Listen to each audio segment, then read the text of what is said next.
আল্লাহর কাছে ক্ষমা চাও, দুনিয়াটা কিছুই না রে যুবক। ওই কবরে যাওয়ার পরে গুনাহগারের কবরের দুই পার্শ্বের মাটির চাপ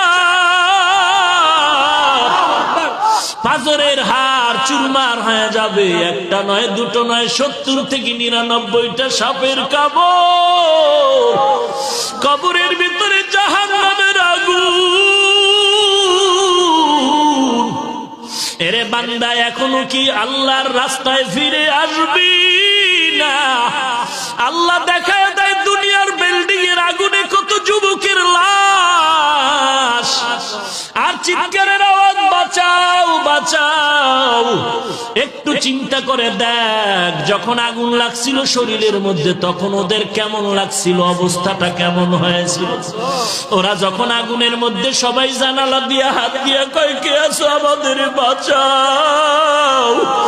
আমাদের ডানে আগুন, বামে আগুন, চতুর্দিকে আগুন।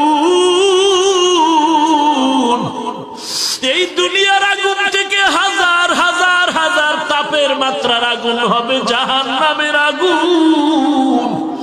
এরে যুবক, পায়ে হাত রেখে বলি, পাও দুইটা আগাইয়া দাও। আমি তোর পায়ে ধরে বলি, আর গুনাহ করিস না রে যুবক, আর গুনার পথে যাইও না। নামাজ পড়ো, পর্দা করো, মা বাবার খেদমত করো, আল্লাহ ওয়ালাদের দোয়া নিয়ে চলো। আল্লাহর কাছে ক্ষমা চাও, দুনিয়াটা কিছুই না রে যুবক। পায়ে হাত রেখে বলি, এই যে বন্যা হয়ে গেল কয়েকদিন আগে, কত মানুষ বন্যায় মরে গেল। ঢাকার শহরে গাড়ির উপরে গাছ পড়লো, গাছে আঘাতে গাড়ির মধ্যে মানুষ মরে গেল। এরে বান্দা, এখান থেকে ঘরে যাওয়ার কোনো গ্যারান্টি নাই। আবার রাত্রেবেলা ঘুমাবি, ভোরবেলা উঠার কোনো গ্যারান্টি নাই।